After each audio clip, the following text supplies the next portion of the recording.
बांके बिहारी जय हो तुम्हारी, मेरे बांके बिहारी जय हो तुम्हारी, जय हो तुम्हारी प्यारे जय हो तुम्हारी, जय हो तुम्हारी प्यारे जय हो तुम्हारी, बांके बिहारी जय हो तुम्हारी, मेरे बांके बिहारी जय हो तुम्हारी, मेरे कुंज बिहारी जय हो तुम्हारी, मेरे कुंज बिहारी जय हो तुम्हारी, मेरे कुंज बिहारी जय हो तुम्हारी, मेरे कुंज बिहारी जय हो तुम्हारी। बोलो बांके बिहारी लाल की जय। कंस के मरण से विश्व में शांति की स्थापना हुई। गए भगवान श्री कृष्ण बलराम जी कारागार में माँ पिता को बंधन से मुक्त किया, उनके पांव छुए, हृदय से लगाया और अपने नाना उग्रसेन जी को यदुवंशियों का राजा बनाया। महल में आते हैं तो वसुदेव जी क्या करते हैं कि गर्गाचार्य आदि ब्राह्मणों को बुला करके दोनों बच्चों का यज्ञोपवीत संस्कार करते हैं, जनेऊ संस्कार। देखो पहले हमारी जो कि सनातन व्यवस्था कि बच्चे को तब तक विद्यालय नहीं भेजते थे जब तक उसका जनेऊ संस्कार नहीं होगा। आजकल तो कोई नहीं पहन रहा है, पहनना चाहिए, नियम होना चाहिए। तो दोनों का यज्ञोपवीत संस्कार किया और कहाँ भेजते हैं गुरु जी के पास पढ़ने के लिए? उज्जैन, जहाँ के राजा कौन है? महाकाल। बोलो महाकाल भगवान की जय। और इनके गुरु जी कौन है? काश्यप गोत्र उत्पन्न सांदीपनि मुनि जी है। वहां गए, गुरु जी को प्रणाम किया और केवल 64 दिन रात में ही 64 विद्याओं को दोनों भाइयों ने सीख लिया। शिक्षा पूरी हुई। गुरु जी गुरु दक्षिणा देनी है हमने आपको। गुरु जी ने कहा नहीं चाहिए मुझे गुरु दक्षिणा।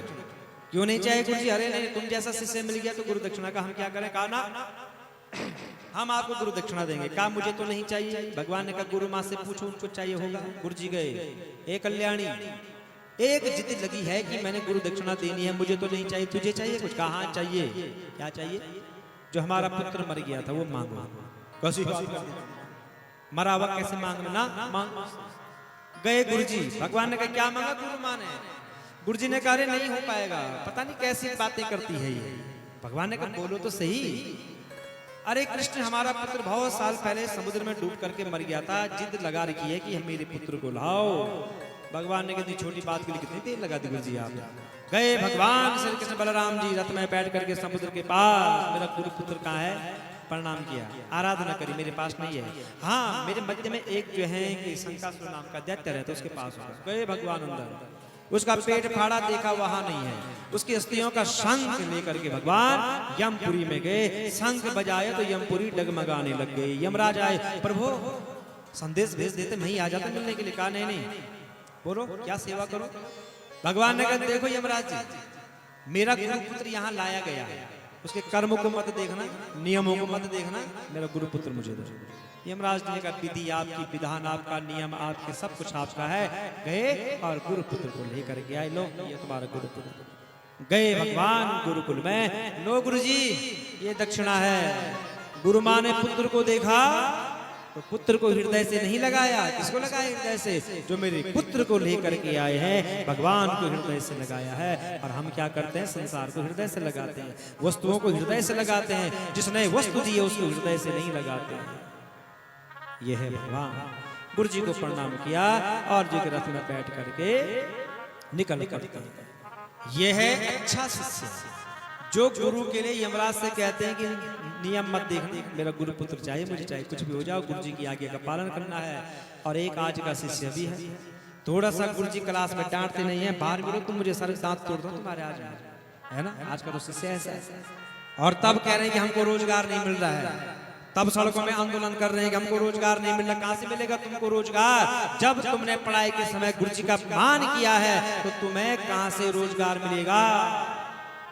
क्योंकि गुरु की आत्मा से निकला हुआ एक शब्द तुम्हें राजा बना सकता है और एक शब्द तुम्हें जो है कि रंक बना सकता है।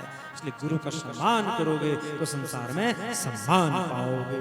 बोलो सद्गुरुदेव भगवान की जय। चलते चलते सुदामा जी छूट।